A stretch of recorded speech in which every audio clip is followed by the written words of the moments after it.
Bonsoir et bienvenue sur le plateau du Grand Direct en ce mardi 2 février sur les antennes d'Azur TV. Notre invité dans quelques minutes, Stéphane Ravier, sénateur Rassemblement National des Bouches-du-Rhône. Il est aussi le patron du groupe Rassemblement National à la mairie de Marseille. On évoquera les finances de la ville. Le maire a présenté un audit catastrophique selon ses termes. On parlera aussi de la lutte contre la Covid-19 et des régionales puisque les sondages sont plutôt favorables au Rassemblement National en région Provence-Alpes-Côte d'Azur. Contre la réforme Taquet, le personnel de la petite enfance était dans les rues partout en France. Nous essaierons de comprendre ce qui bloque, pourquoi les professions sont inquiètes, avec la vice-présidente de la FNEJ PACA, Julie Sanchez, qui sera en direct. Et puis bien sûr, on a déjà parlé hier, mais nouveau rebondissement. À Marseille, l'OM, Villas-Boas a démissionné. Son club a accepté la démission et l'a surtout mise à pied à titre conservatoire. On va essayer d'y voir un peu plus clair avec Valentin Rodriguez et Pierre Ménès, qui sera également notre invité à la fin de ce grand direct.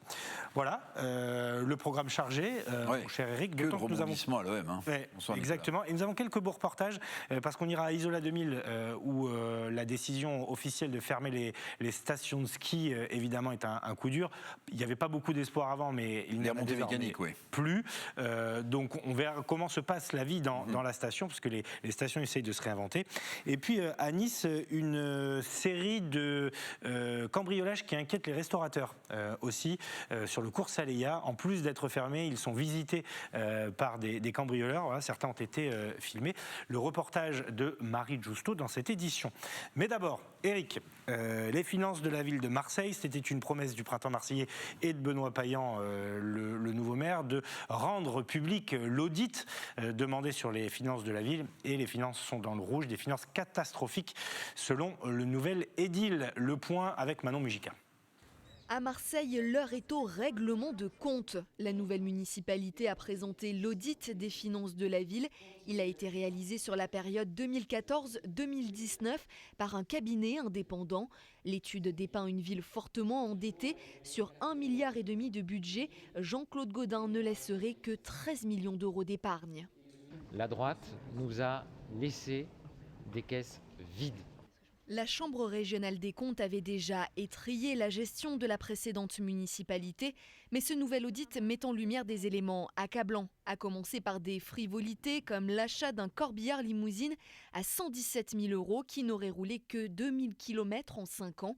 Pointé du doigt aussi la mauvaise gestion du patrimoine immobilier. Plus d'1 million d'euros dépensés en loyers inutiles pour des bureaux inoccupés dans un immeuble du 14e arrondissement. La mairie avait tout simplement oublié de résilier le bail. En ligne de mire également des projets sportifs mal négociés. Tous les mois, on paie 300 000 € pour faire de la glace dans la patinoire. 300 000 € d'impôts pour faire de la glace en eau et en électricité. Vous savez ce qu'on fait ? Tous les mois, on dépense 1,5 million d'euros pour le stade Vélodrome. Pas pour le stade tel qu'il est, pour le montage financier, qui est le pire montage financier de la décennie. Il n'y a pas d'autres villes au monde qui ont fabriqué un montage financier aussi coûteux. L'une des priorités désormais, ne pas aggraver la dette et même la renégocier auprès de la Caisse des dépôts. Marseille rembourse 46 millions d'intérêts par an selon Joël Canicave, un tribut qui plombe les finances de la ville. Et on leur a demandé si on pouvait renégocier la dette. Effectivement, c'est une demande qui n'avait pas été faite avant, qui leur avait jamais été faite, que nous on a faite, et puis on s'est rendu compte que c'est possible. Alors ça ne nous donne pas 100 millions tout de suite, hein, mais déjà pour l'année 2021, on va peut-être avoir 4 millions de moins à rembourser. C'est très important, avec 4 millions on en fait des choses.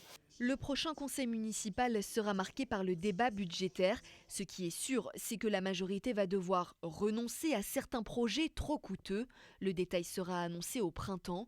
En revanche, pas d'économie sur les écoles, l'axe fort du programme du printemps marseillais. Aujourd'hui, dans nos projections et dans les capacités financières, on est dans une situation où, en allant au bout de l'emprunt, et c'est ce qu'on avait dit, c'est tout à fait soutenable, on va tenir l'engagement d'1 milliard d'euros. Voilà.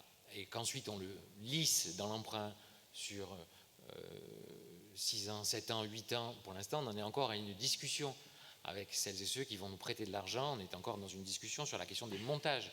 Encore une fois, peut-être qu'on va même aller au-delà du milliard.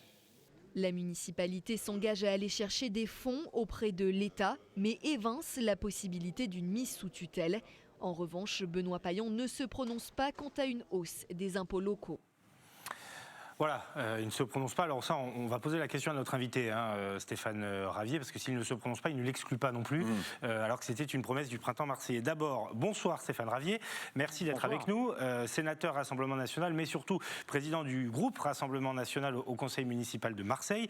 Vous l'avez entendu, Benoît Payan exclut la mise sous tutelle de la ville de Marseille. Est-ce que vous partagez son avis ? Vous êtes tout à fait contradictoire avec l'annonce qui est la sienne et qui découle donc de cette étude qui veut que Marseille est surendetté. Mais tout ça n'est pas un scoop. Je l'ai moi-même exprimé lors de la précédente mandature, annonçant les remboursements que la ville devrait opérer pour cette année 2021 et que ça allait étrangler Marseille et les Marseillais. Donc tout ça n'est pas un scoop. Alors est-ce que la ville échappera à la mise sous tutelle ? On ne sait pas, parce que M. Payan évoque quand même des investissements nécessaires pour les écoles, à plus de 1 milliard, dit-il. Alors comment va-t-il financer tout ça, si ce n'est par l'augmentation d'impôts? Il ne l'annonce pas, mais il la sous-entend. Ouais, selon vous, c'est inévitable, il va augmenter les impôts. À partir du moment où on annonce que l'on doit investir plus d'1 milliard pour les écoles marseillaises, nous avons été les premiers à dénoncer la situation des écoles, en particulier dans les 13e et 14e arrondissements, il y a 6 ans. Donc ça, nous savons très bien que c'est nécessaire. Oui, vous étiez maire de secteur, c'était votre secteur. Absolument, oui, merci de le préciser. Mais à partir du moment où l'État, et ça c'est vrai, ne nous aide pas, et depuis longtemps, il va bien falloir trouver de l'argent, et cet argent, il n'y a que l'impôt qui va pouvoir nous permettre d'en obtenir. Et puis je note quand même que ce que j'avais proposé moi pendant cette campagne électorale, à savoir que de renégocier la dette, et à l'époque j'avais été brocardé, on avait moqué cette proposition, ce n'était pas sérieux, bien je vois qu'elle est reprise par l'exécutif municipal, tant mieux, et je souhaite que cela aboutisse. Comme j'avais fait savoir que moi, maire, j'irais chercher avec les dents, s'il le fallait, le financement de l'État et le financement disponible à Bruxelles, qui n'est d'ailleurs que notre argent. Alors je souhaite à cette municipalité tous les succès du monde dans cette recherche de financement, mais ça ne suffira pas. Et je crains que pour les Marseillais, qui sont déjà étranglés, tant les familles que les entreprises, que la fiscalité soit plus dure encore dans les mois à venir. C'est ce que M. Payan annonce ou sous-entend. Je dirais que c'est évident. Stéphane Ravier, c'est vrai que le niveau d'endettement de la ville de Marseille était connu avant même, j'allais dire, les élections municipales. Bon, l'audit, c'est un grand classique. Quand on prend le pouvoir dans une ville ou même dans une entreprise, on fait un audit pour regarder également quelle est la situation. Mais ma question est la suivante. Est-ce que finalement, M. Payan, le maire de Marseille, n'est pas en train de dire qu'il ne sera pas en capacité, tout simplement, de financer les promesses qu'il a faites pendant la campagne électorale ? Il est certain que ce résultat de l'audit permet à M. Payan de se dédouaner de l'abandon de bon nombre de promesses qu'il avait faites que Mme Rubirola, puisqu'à cette époque c'était elle qui était la candidate, donc d'abandonner, de justifier l'abandon des promesses électorales. C'est dans la technique assez traditionnelle chez mes adversaires que de promettre et de ne jamais tenir. C'est une opportunité, oui, mais je crois que celles et ceux qui ont cru dans ces promesses, écoutez, ils se feront, comme on dit à Marseille, ils se feront couillonner. Autre sujet, Stéphane Ravier, le projet de loi sur le séparatisme, qui s'appelle différemment, mais on va l'appeler comme ça, c'est plus rapide, arrive à l'Assemblée. Il passera aussi forcément par le Sénat. Les Républicains ont présenté un contre-projet. C'est d'ores et déjà un texte qui fait polémique. Quels sont les points qui vous dérangent à l'intérieur ? C'est l'absence de points qui me dérange. Ce que je note, c'est que les Républicains ont présenté, ont travaillé sur un projet, un contre-projet, ils l'ont présenté très rapidement, soudainement, surpris qu'ils ont été sans doute que le Rassemblement national en particulier sa présidente Marine Le Pen, ait présenté au préalable un contre-projet qui, lui, a mûri, qui, lui, est riche de propositions pertinentes dans tous les domaines. Alors, moi, j'observe que celui qui est présenté par les LR peut ressembler au nôtre, ce qui est une bonne chose, mais il y a quand même de fortes lacunes, notamment en matière d'immigration, qui est à l'origine du phénomène de communautarisme, puis d'islamisme et de séparatisme. Je note que les LR ne demandent aucune mesure contre la diffusion des propos extrémistes, séparatistes, qui ne demandent même pas que le personnel public ne porte pas de voile et qu'ils sont encore dans cette volonté de s'appuyer sur les représentants du culte, mais au niveau départemental. Mais Stéphane Ravier, hier, le ministre de l'Intérieur, hier, Gérald Darmanin, a eu des mots très forts sur la République, sur la laïcité. Il ne faut sans doute pas non plus tomber dans le piège, disent certains du côté de LR, c'est-à-dire faire des espèces de mesures d'exception, parce que c'est le piège tendu par l'islam politique. Il a eu un discours quand même assez fort, le ministre de l'Intérieur, hier, sur la République et sur la laïcité française. Oui, on est habitué à ce que les ministres de l'Intérieur, en particulier M. Darmanin, se payent de mots. Depuis qu'il est à Place Beauvau, il a un discours très musclé, M. Darmanin, des tweets très musclés, et puis on chasse le naturel, il revient au galop. On a bien vu que M. Darmanin avait lâché ses hommes il y a quelques semaines sous la pression médiatique ou même par conviction personnelle. Lâcher ses hommes, Stéphane Ravier, c'est-à-dire les policiers oui, ces hommes, les policiers, certains d'entre eux ont été accusés d'avoir arrêté de façon un peu musclée ce cinéaste-là. Michel Zecler.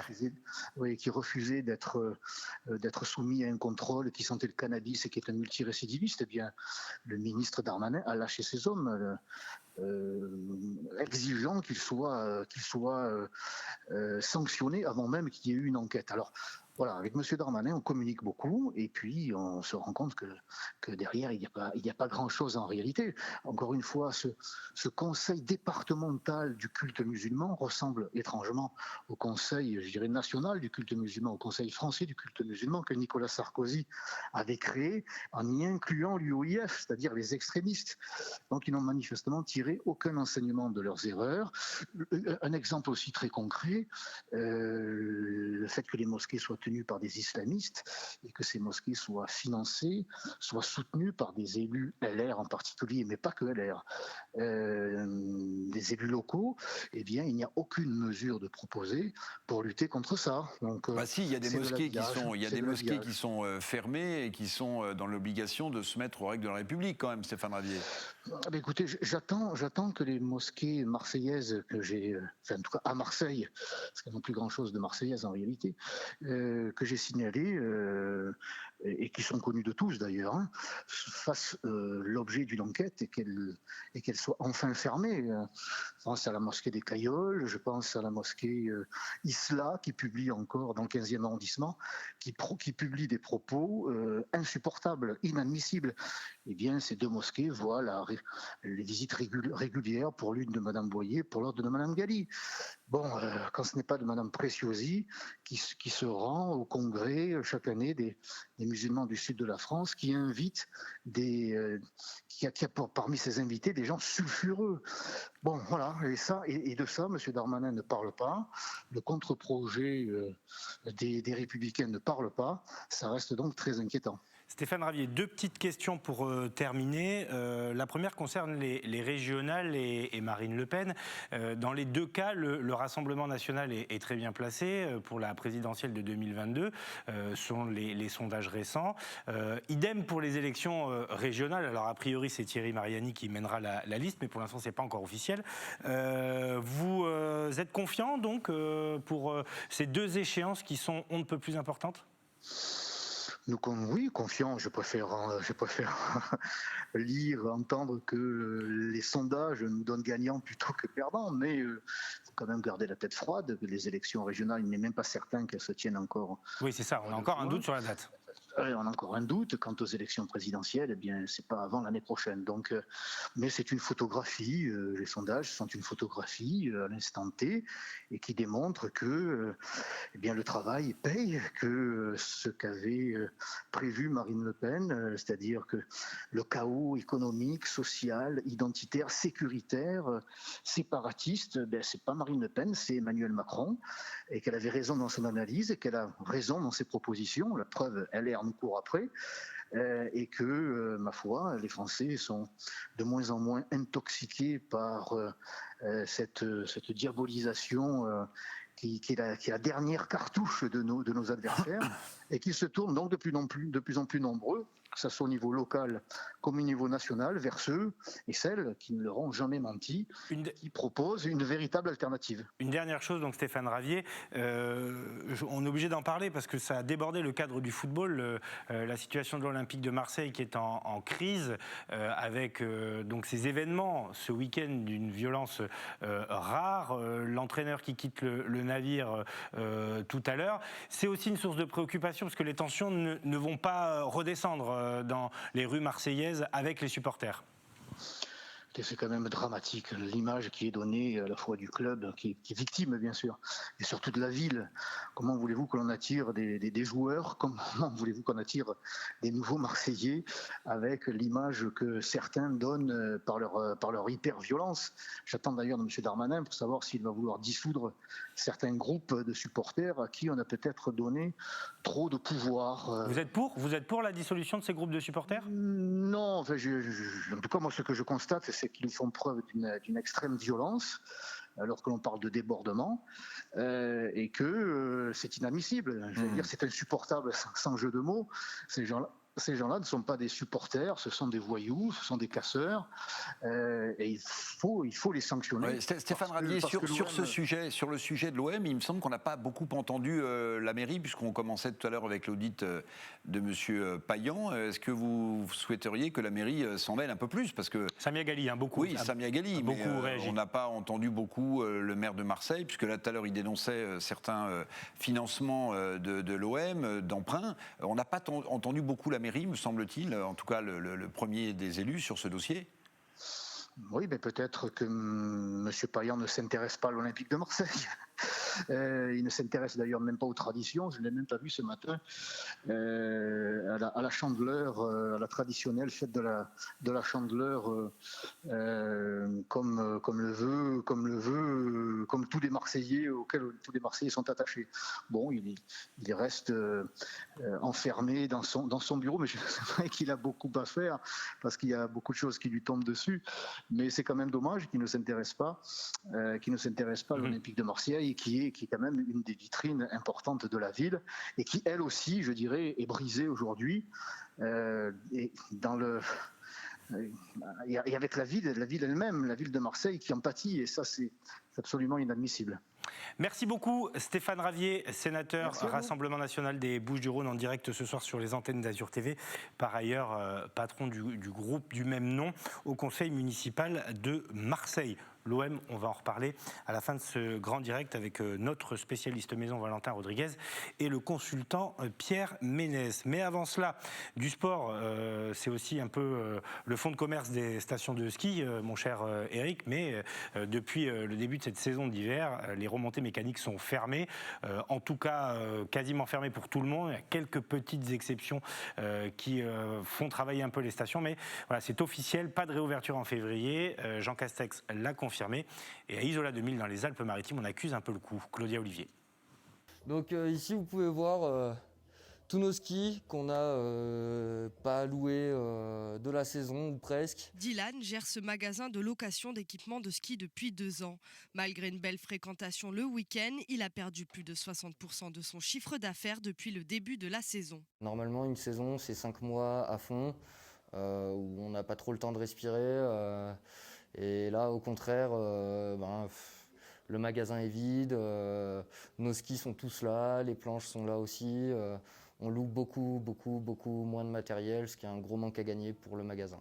Pour travailler, il n'a pas eu d'autre choix que de proposer à ses clients des équipements un peu différents. Nous, notre location là, majeure, ça va être surtout les raquettes, les luges, et on a un splitboard, donc une planche de randonnée. Voilà, ça va être nos seules locations, quasiment nos seules locations pour la saison là. Si la situation sanitaire ne permet pas de rouvrir les remontées mécaniques, Dylan devra mettre la clé sous la porte. De leur côté, les clients et résidents des stations doivent profiter de la neige autrement. D'habitude, je fais du ski alpin, mais bon, on s'adapte, il fait beau, il y a de la neige, donc on s'adapte, on fait de la luge, du ski de randonnée. On fait en sorte de s'amuser avec ce qui est disponible. Ce matin, nous, avec mon beau-frère, ma belle-sœur, et puis ma femme, on fait exclusivement de la peau de phoque, hein, donc le long des pistes. Ce qui est intéressant, c'est que les pistes sont damées, donc on peut descendre par les pistes, ça c'est un atout. Cela n'empêche pas non plus de monter au ski aussi pour profiter de domaines skiables, pour faire de la marche, pour faire justement des raquettes, de ce que je porte aujourd'hui au pied. et puis voilà. L'ouverture des remontées mécaniques pour les sportifs, les professionnels et les mineurs licenciés d'un club a permis de conserver un minimum d'activité sur l'ensemble de la station. Toute la semaine, on a eu des Coupes d'Europe de snowboard. On a pu accueillir des épreuves FIS internationales. Nos moniteurs de ski travaillent aussi, donc ça c'est quelque chose d'important. Donc ça crée une certaine dynamique sur la station. Alors bien sûr, on n'est pas au niveau habituel, mais il y a de l'activité sur Isola 2000 et c'est une très bonne chose. S'adapter, il n'y a pas le choix. La station propose aujourd'hui des activités insolites en cette saison d'hiver pour tous les visiteurs.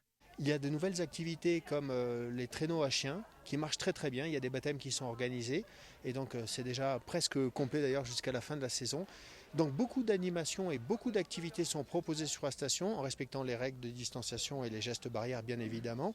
La confirmation de la fermeture des remontées mécaniques en février a été reçue comme un coup de massue pour la maire d'Isola, Mylène Agnelli. Elle espère que les promesses financières seront au rendez-vous. On a besoin, comme l'ont rappelé les élus locaux, Christian Estrosi, Charles Ginesi, Renaud Muselier, du plan montagne qui soit très fort pour indemniser tout le monde à hauteur de 70% des charges fixes. Et c'est précisément ça qui permettra aux commerçants, aux socioprofessionnels de survivre à cette saison particulièrement difficile. Un plan financier d'urgence sur lequel le président du département, Charles Ginesi, a insisté dès hier soir auprès du gouvernement pour sauver les stations.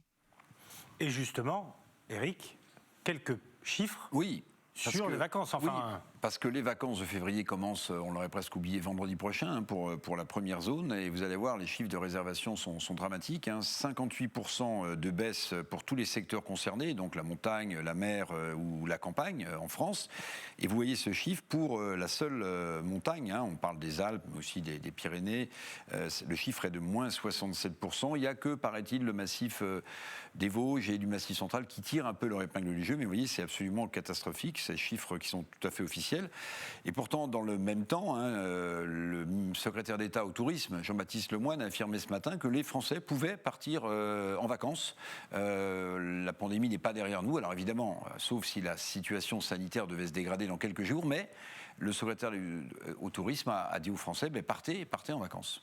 Effectivement, là aussi, c'est surprenant. Mais bon. Dans l'actualité de ce mardi, il y a la colère du secteur de la petite enfance. Des manifestations étaient organisées un peu partout sur notre territoire et dans notre région, à Marseille, à Nice et à Toulon, avec une prise très active dans l'organisation de la Fédération nationale des éducateurs et éducatrices de jeunes enfants. L'une des coprésidentes est avec nous, Julie Sanchez. Bonsoir, merci d'avoir accepté notre invitation. Alors vous, ce qu'il y a de bien, c'est que vous êtes allé à la manifestation marseillaise ce matin et vous étiez dans le Var, je crois, cet après-midi, pour faire monter un peu aussi les chiffres de cette mobilisation. Ce qui vous pose problème, c'est la réforme dite Taquet, qui est le secrétaire d'État de tutelle sur cette question de la petite enfance. En gros, je vais résumer, vous me dites si j'ai raison, cette réforme pourrait autoriser les structures à avoir moins d'adultes qui encadrent plus d'enfants, c'est ça ? Globalement, c'est l'idée générale qui le ressort, oui. Alors, quels sont les points précisément qui vous posent problème et pourquoi étiez-vous dans la rue en fait ? Alors, donc, en effet, ces décrets, ils sont en cours de rédaction et devraient être validés au mois de juin. Donc là, c'est le temps de la mobilisation pour les professionnels de la petite enfance. Il y a plusieurs points qui nous questionnent et contre lesquels on n'est pas d'accord. Donc, comme vous disiez, il y a l'idée d'accueillir plus d'enfants. Pour être précis, c'est pour les crèches, ils veulent augmenter le décret propose d'augmenter de 15% la capacité d'accueil dans les crèches. Il y a aussi ce qu'on appelle les micro-crèches qui accueillent 10 enfants actuellement, de monter ce chiffre à 12 enfants quotidiennement, et ainsi que chez les assistantes maternelles, l'accueil individuel pourrait monter jusqu'à 8 enfants. Donc comme vous dites, on augmente bien la capacité d'accueil sans forcément augmenter recruter du personnel en plus. Aujourd'hui, vous considérez qu'il manque déjà du monde dans les crèches, les micro-crèches ? Aujourd'hui, on est déjà un métier en effet qui travaille à flux tendu. On sait travailler avec les taux d'encadrement qu'on peut avoir à l'heure actuelle. On va accueillir 5 bébés pour un adulte et 8 enfants qui marchent pour un adulte. Là, ils proposent aussi de réduire ceci à un adulte pour 6 enfants. Là, si on accueille 6 bébés pour un seul adulte, je vous laisse imaginer ce que ça peut donner sur les temps de repas. Donc déjà, on est à flux tendu. En effet, là, on court à de grosses difficultés. Est-ce que le timing aussi, le fait qu'on parle de cette réforme en pleine période de Covid, où j'imagine que même si les enfants sont moins touchés par la maladie, ils peuvent quand même transmettre le virus. Est-ce que le timing n'est pas un peu surprenant aussi dans l'histoire ? La réforme, ça fait 2 ans qu'elle est en cours en fait. Elle a commencé. Ouais, ça fait un moment, mais on en reparle là. Voilà, un moment où c'est peut-être pas forcément la priorité.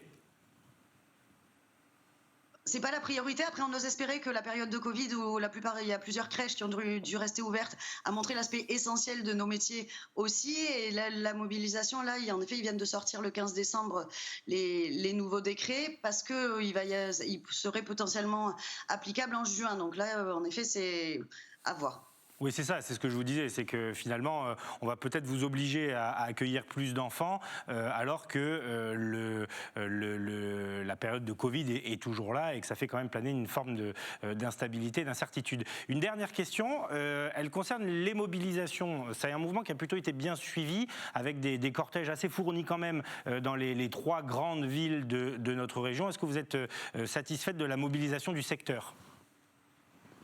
Étant donné le contexte actuel, on est plutôt content. En effet, à Marseille, il y avait une centaine de personnes. Toulon aussi, plus d'une centaine de personnes. À Nice, qui est une région un petit peu plus touchée par la Covid, on avait un petit peu moins de monde. Mais c'est vrai que dans le contexte actuel, on est content et on a senti que les professionnels de la petite enfance avaient envie de s'investir et de se mobiliser et ont su répondre présent. Merci beaucoup en tout cas Julie Sanchez, co-présidente de la fédération ANPACA, la Fédération nationale des éducateurs et éducatrices de jeunes enfants, qui manifestait aux côtés de tous les acteurs du secteur. À très bientôt sur les antennes d'Azur TV. Eric, on peut peut-être laisser place à votre édito maintenant, parce qu'on va partir dans quelques minutes à Antibes pour faire le bilan. La ville a choisi de dresser le bilan 1 an après l'apparition des premiers cas de Covid et de cette situation de crise dans le pays. Vous allez voir, il y a des enseignements que l'on peut tirer, bien sûr. Et le thème de votre édito, c'est Spoutnik. Alors, on ne va pas parler d'espace. Non, on ne va pas parler d'espace. C'est le Spoutnik 5, le vaccin viral russe, qui serait efficace, d'après la très sérieuse revue The Lancet, qui serait efficace, écoutez bien, à 82% contre la Covid-19. Alors, comme le vaccin anglais AstraZeneca, qui d'ailleurs, et c'est une bonne nouvelle, a reçu l'autorisation de la Haute Autorité de Santé ce soir pour les moins de 65 ans, comme ce vaccin anglais, bien le vaccin russe Spoutnik 5 pourrait donc être autorisé en Europe dès que l'Agence du médicament européen, qui travaille plutôt lentement, aura donné son feu vert. Donc le vaccin russe, qui est un vaccin classique, et non pas un vaccin à base de la nouvelle technologie, l'ARN messager, comme le Pfizer et le Moderna. Le vaccin russe contre la Covid-19, bientôt en Europe et en France. Et oui, la question se pose. Quelle incroyable pied de nez de la longue histoire des vaccins dans le monde. Vous vous souvenez sans doute, Nicolas, qu'à l'automne 2020, il n'y a pas si longtemps, on pointait du doigt le manque de transparence scientifique de ce fameux Sputnik 5. Et voilà que la France, qui a vu naître Louis Pasteur, on le répète suffisamment, va peut-être se résoudre à accepter pour vacciner ses citoyens un vaccin russe. Alors, j'ai rien contre le vaccin russe, mais quel pied de nez de l'histoire. Moscou, d'ailleurs, d'ores et déjà, avec ironie sans doute, met à disposition de l'Europe 100 millions de doses. La recherche publique en France, on le sait, a 2 fois moins de moyens que la recherche publique en Allemagne. Quant à la recherche privée, elle s'est souvent délocalisée en Chine ou en Asie. Alors, quelles leçons tirerons-nous dans notre pays de ce fiasco made in France de la vaccination ? Le vaccin Sanofi n'est attendu qu'à la fin de cette année. Si le monde d'après ressemble au monde d'avant, Nicolas, alors on fera et on tirera tous ensemble une conclusion. On pleurera peut-être, mais on la tirera ensemble. Il faudra, une fois pour toutes, constater le déclin français. C'était l'édito d'Éric Revel. La Covid-19 au cœur de toutes les préoccupations, l'heure des bilans. Alors on en fait régulièrement des bilans chiffrés, mais on arrive à quasiment au 1 an du premier confinement. À cette époque-là de l'année dernière, la situation avait explosé en Chine. On s'inquiétait beaucoup de ce qui pouvait arriver en France. La ville d'Antibes a donc décidé de prendre un peu de hauteur, de recul avec toutes les forces du territoire et bien entendu l'hôpital pour essayer de tirer quelques enseignements et surtout pas des prédictions, mais des perspectives pour l'avenir. Alexis Ricard. Presque 1 an plus tard, c'est l'heure d'un premier bilan pour la ville d'Antibes. Premier constat, les victimes du SARS-CoV-2 sont en majorité des personnes âgées avec une moyenne de 85 ans.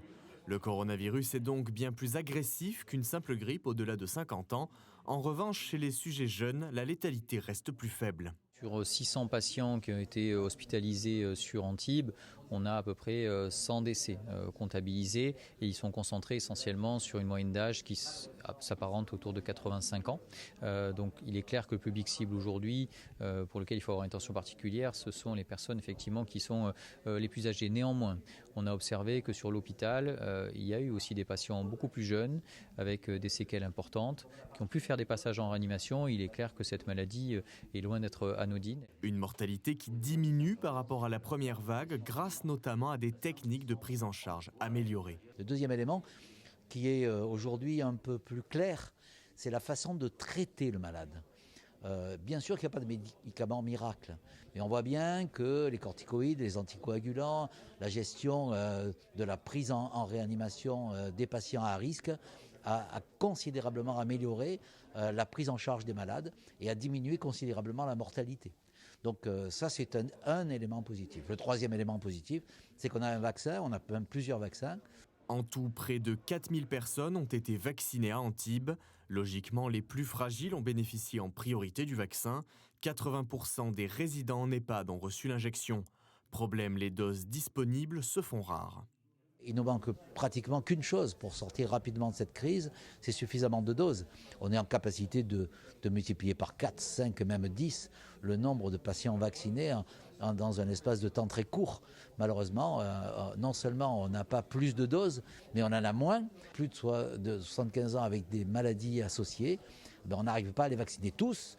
Donc on va arriver à un chiffre qui est aujourd'hui à 2500 personnes sur presque 10 000 concernés dans la ville d'Antibes. Ça veut dire qu'on n'a fait que le quart du chemin. Quant aux variants, ils sont en circulation en France et notamment dans notre département. Mais dans quelle proportion ? C'est l'inconnu à laquelle le centre hospitalier se heurte. Avec une contagiosité supérieure, le variant anglais pourrait bien devenir dominant à court terme. Ce qu'on peut évoquer, c'est qu'on a eu quelques cas clairement identifiés et surtout ça nous interroge sur, l'adaptabilité nécessaire s'il y avait un impact énorme sur les flux d'hospitalisation qui pourrait être la conséquence de la diffusion de ce variant. Deuxième élément sur lequel on a une attention particulière, c'est la contamination de nos professionnels de santé parce que s'il est plus contagieux, effectivement, il faut peut-être qu'on adapte encore plus nos mesures qui étaient extrêmement rigoureuses. Donc s'ils sont plus contagieux, ils vont toucher beaucoup plus de personnes. S'ils touchent plus de personnes, ils vont toucher plus de personnes fragiles. Et donc, à terme, ils vont augmenter malheureusement les formes graves et la mortalité. Et donc, il n'y a qu'une solution, c'est la vaccination. La vaccination, elle marche sur les variants. En tout cas, c'est certain sur le variant anglais, probable sur le variant sud-africain. Donc, si on arrivait à vacciner rapidement la population à risque, on lutterait efficacement contre le variant anglais. L'épidémie de Covid provoque aussi une surmortalité par rapport à l'année 2019, plus 7,3% en France, plus 8,85% dans les Alpes-Maritimes et paradoxalement, moins 0,11% à Antibes.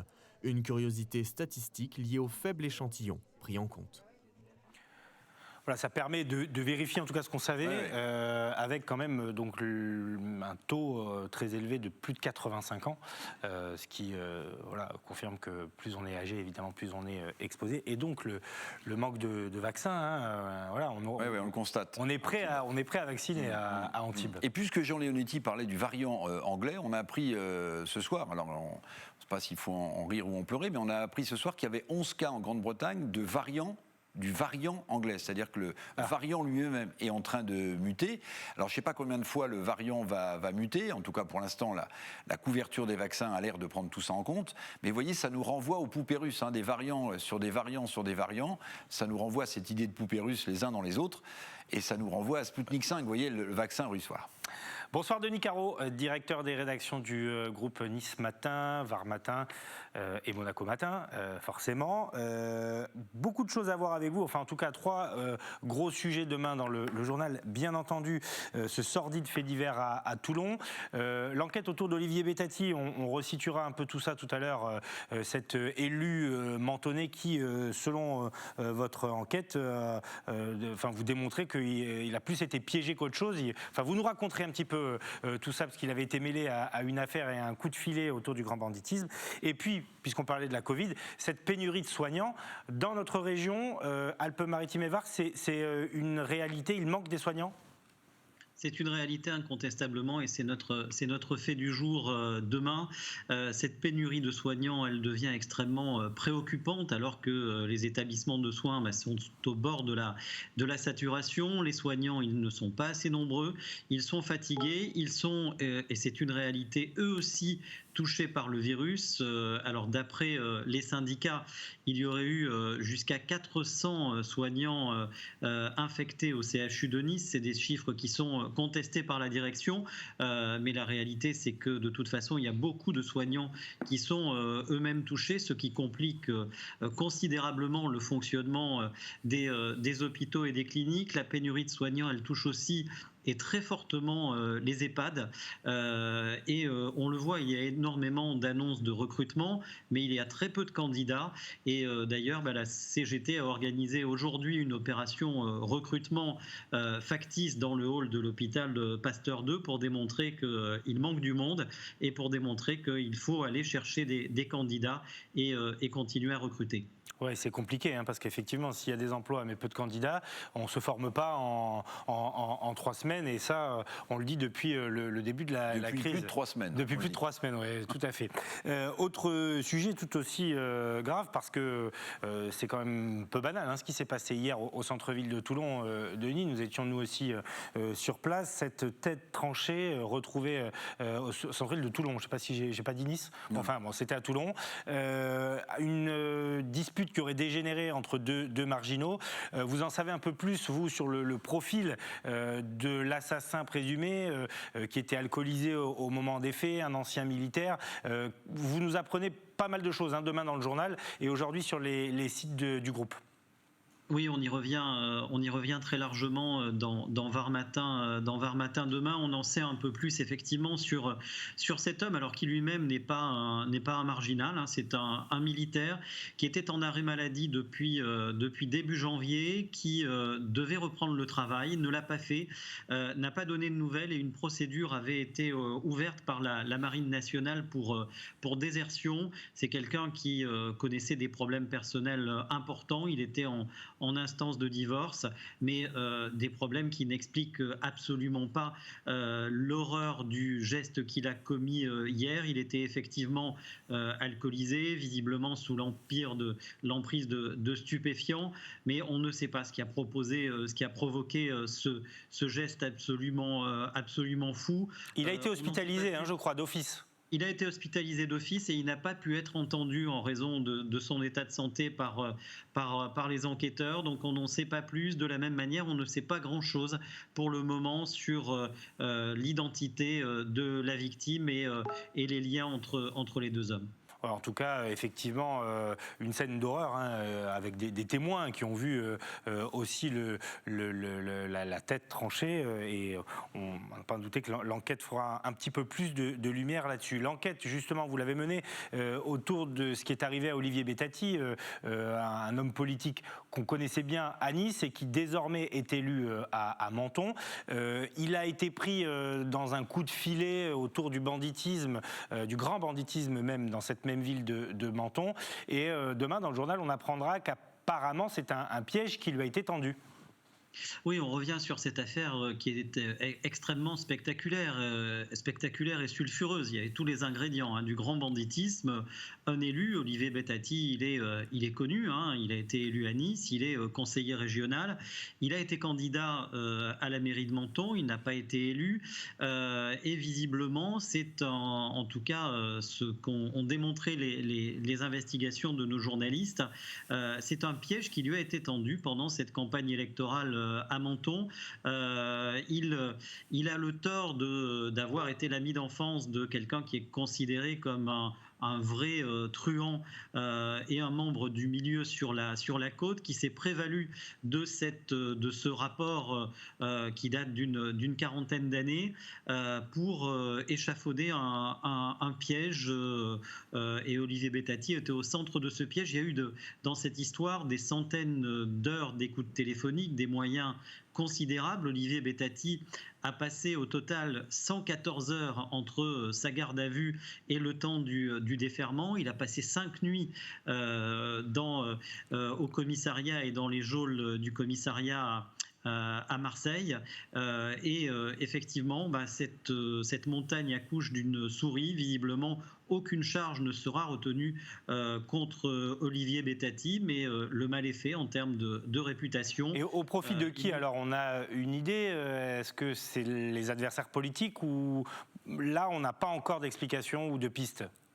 Alors ça n'a rien à voir avec la politique et les adversaires politiques d'Olivier Bettati, c'est simplement un scénario qui a été échafaudé par des gens qui effectivement sont connus comme faisant partie du milieu azuréen et qui se sont dit qu'il y avait une bonne piste et qu'ils pouvaient autour d'Olivier Bettati mettre en coupe réglée Menton et c'était leur projet et en tout cas c'est ce que révèlent les écoutes téléphoniques qui ont été utilisées lors de l'enquête et effectivement Olivier Bettati a été soupçonné d'être au cœur de cette histoire et d'avoir été actif alors que visiblement d'après les éléments de cette enquête il est plutôt une victime dans cette histoire-là. Merci beaucoup Denis Caro. Tout ça est à lire demain dans vos éditions de Var Matin et de Nice Matin. 3 beaux dossiers importants. Merci Denis, à très bientôt et donc merci, à la semaine prochaine. Au plus tard, comme on se le dit tous les mardis soirs. Avant de rouvrir le dossier OM, on risque d'en parler un moment, mon cher Eric.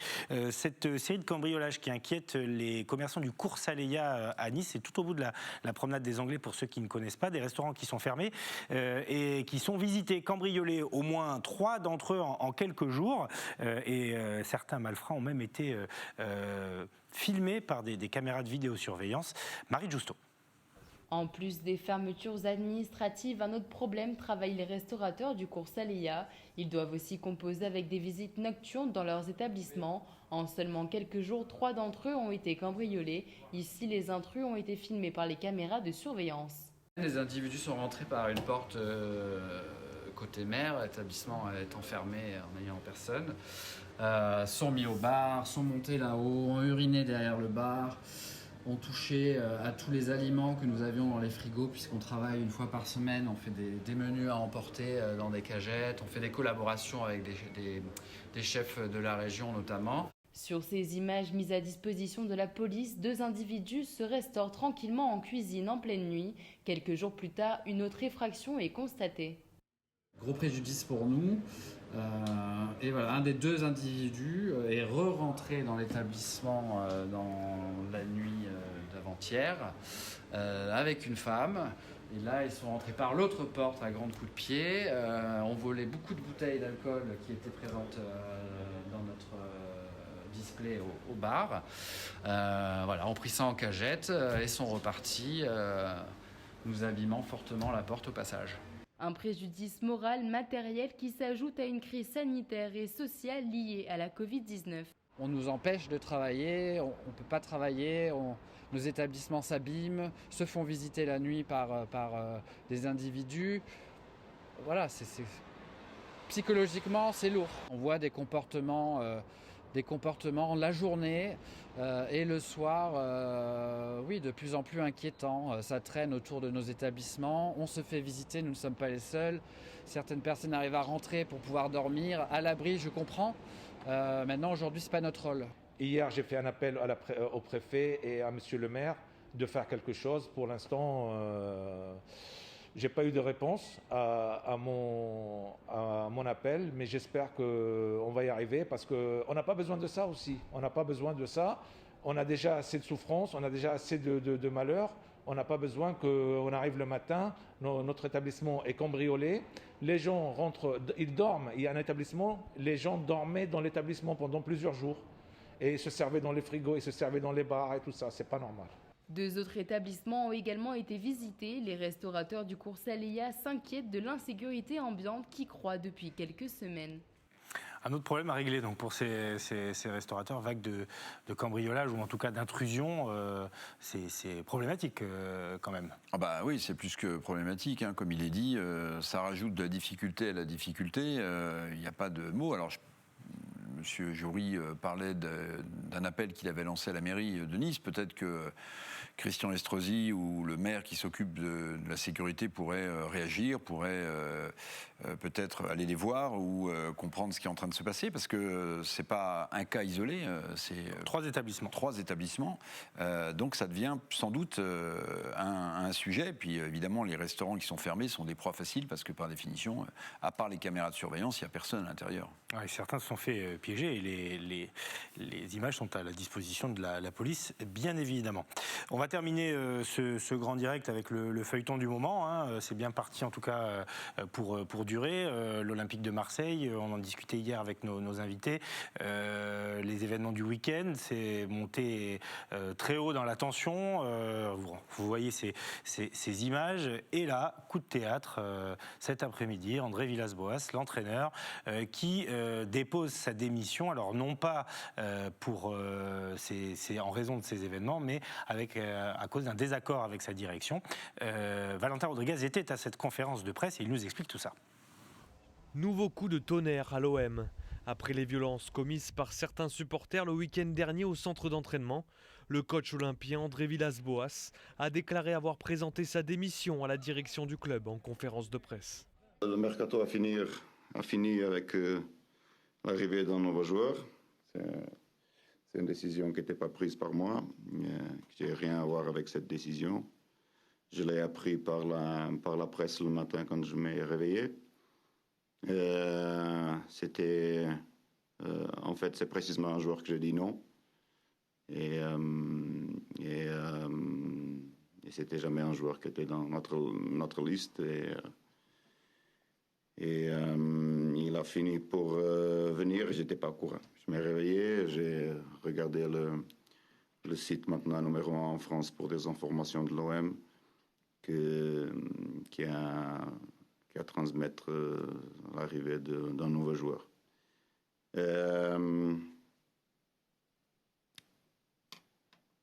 J'ai, à cause de ça, présenté ma démission à la direction.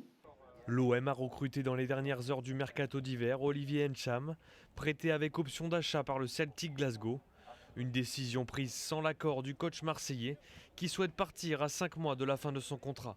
Je veux rien de l'OM, rien de l'argent de l'OM et de Franck. Je veux seulement partir par rapport à une différence sur la politique sportive. C'est dommage qu'on arrive à ce point-là, J'ai essayé de trouver la meilleure solution pour le remplacement de Sanson.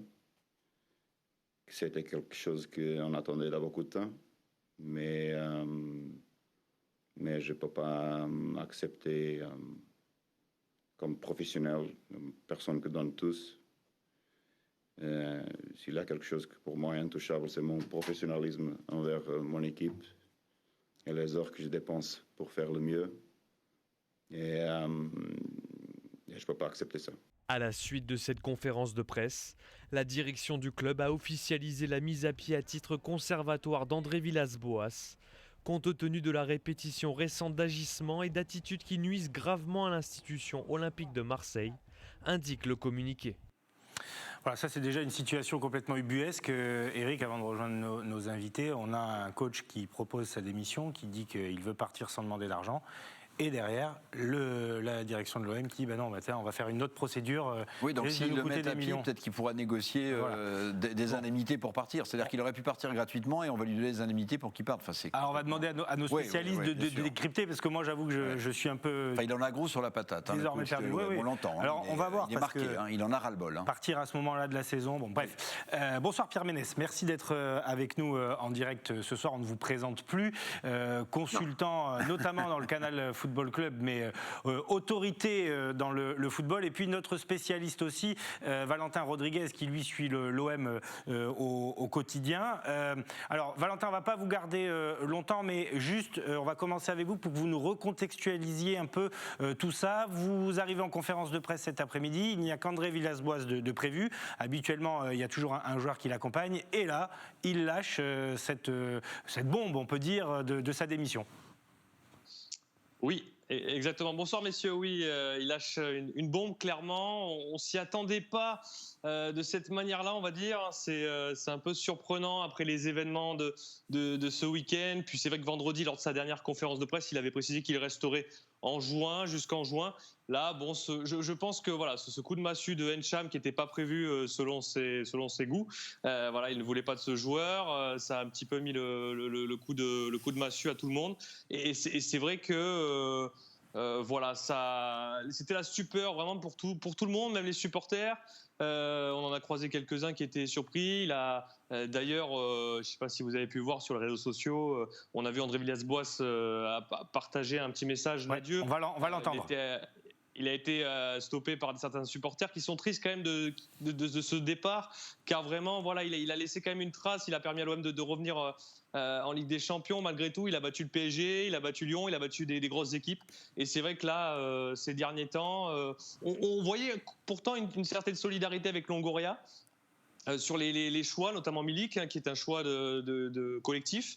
Mais là, c'est vrai que cette dernière renfort met un petit peu voilà. Alors, Valentin, juste on va écouter les derniers mots d'André Villas-Boas auprès des supporters. Et puis, on termine avec vous juste derrière. Merci beaucoup les gars pour tout votre soutien. C'était une année et demie magique et je porte beaucoup de belles mémoires. L'OM est vraiment touchant en toutes les situations. C'est dommage que cette histoire finisse comme ça, mais j'ai bien aimé. Vous avez un amour pour votre club qui est spécial et j'ai appris à aimer le club de la même façon que je l'ai défendu toujours. Merci.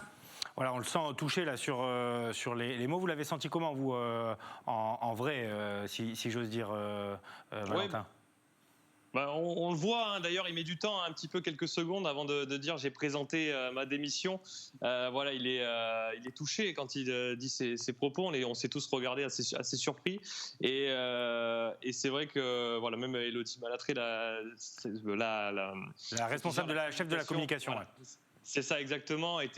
Voilà, on était tous un peu surpris, mais voilà, c'est vrai que maintenant il va falloir repartir vers l'avant. Avec qui? Ça, c'est la grande question. Ah ouais, alors ça... voilà, est-ce qu'on fait un choix intérimaire? Voilà, c'est vraiment terrible ce qui se passe à l'OM et voilà, on va vivre ces prochaines heures avec beaucoup d'attention.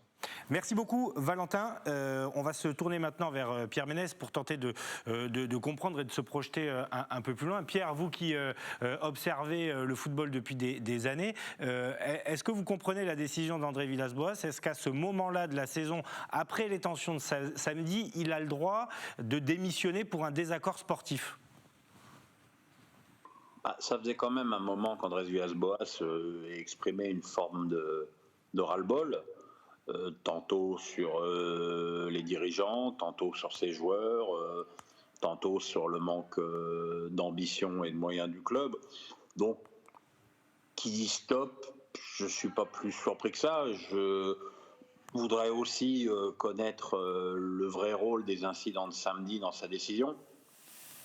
Peut-être aussi que ça ne lui a pas donné envie de continuer. Et puis voilà. Sanson a été vendu, très bien vendu. On lui prend Encham, qui est un joueur qui n'offre aucune garantie. Donc je comprends qu'au bout d'un moment, il en ira le bol et qu'il dise écoutez, puisque c'est comme ça, démerdez-vous sans moi. Après, ce qui est formidable, c'est de le mettre à pied. Alors que le mec, il dit je m'en vais, je ne demande pas d'argent. L'OM entame une procédure qui va peut-être lui coûter de l'argent. Ces gens sont des génies. Oui, voilà, donc c'est ce qu'on disait tout à l'heure. Là, il y a encore un truc à expliquer au grand public que nous sommes. Pourquoi ce choix?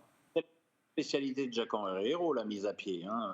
Il a déjà fait ça avec Bédimo, avec des gens de... Adil Rami. Avec Adil Rami. Patrice Evra. Non, Patrice Evra, il l'a viré parce que Patrice Evra, il avait fait il avait frappé un supporter.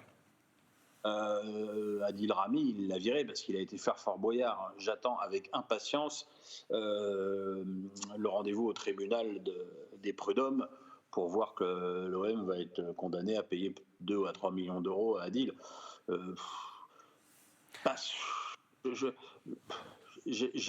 Comme dirait Luis Fernandez, j'aime pas tirer sur une ambulance malade, mais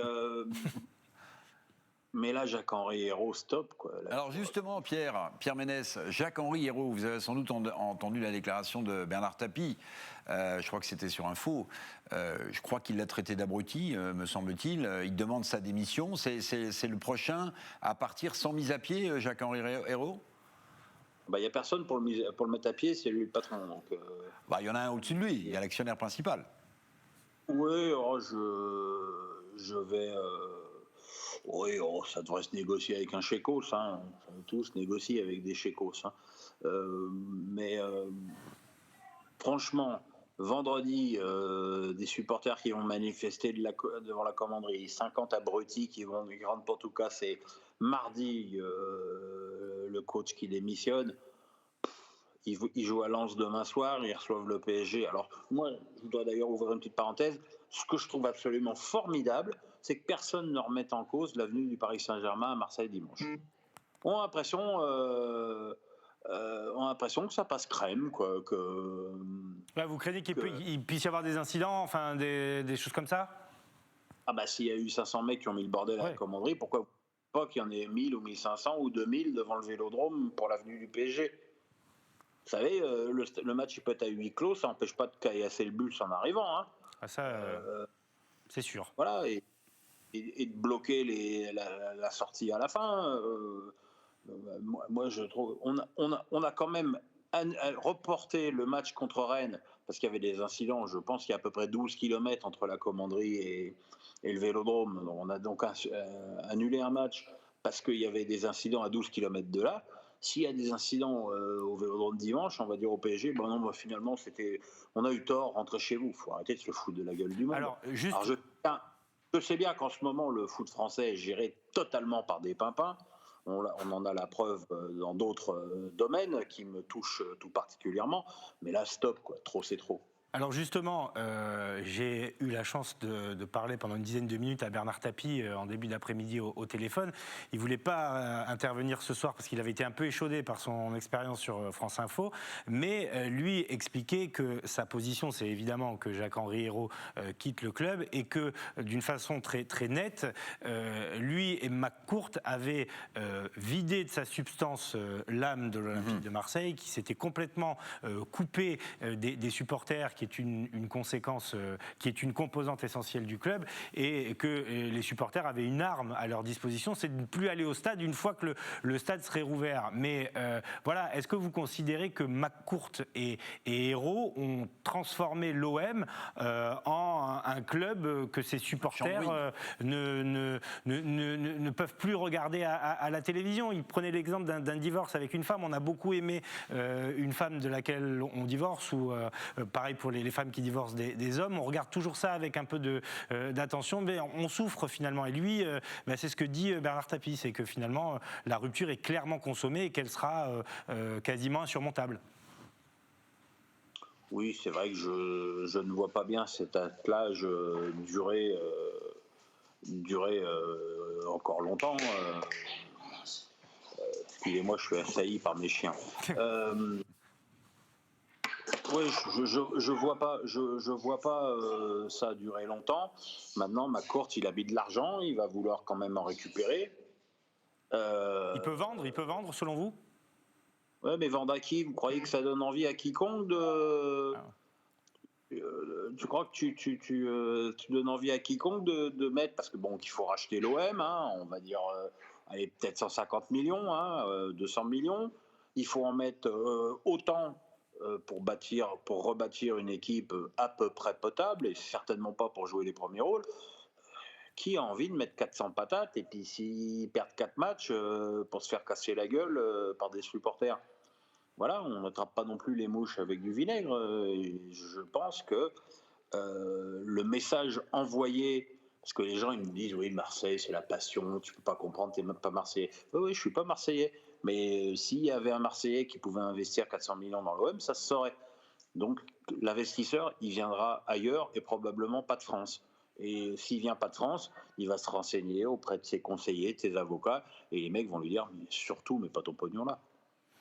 Merci beaucoup Pierre Ménès d'avoir accepté une nouvelle fois notre invitation. Je rappelle qu'on vous retrouve tous les week-ends au Canal Football Club, enfin tant que la Ligue 1 est diffusée, parce que là aussi on nage dans un flou total. Mais merci en tout cas d'avoir accepté notre invitation, et merci évidemment à Sébastien Serrano qui fait toujours le lien et qu'on embrasse tous ce soir. Merci Valentin également. Je pensais que vous nous aviez déjà quitté, excusez-moi. J'ai écouté avec passion. Bonne soirée, on se retrouve nous très bientôt pour continuer à parler de l'OM. Merci messieurs.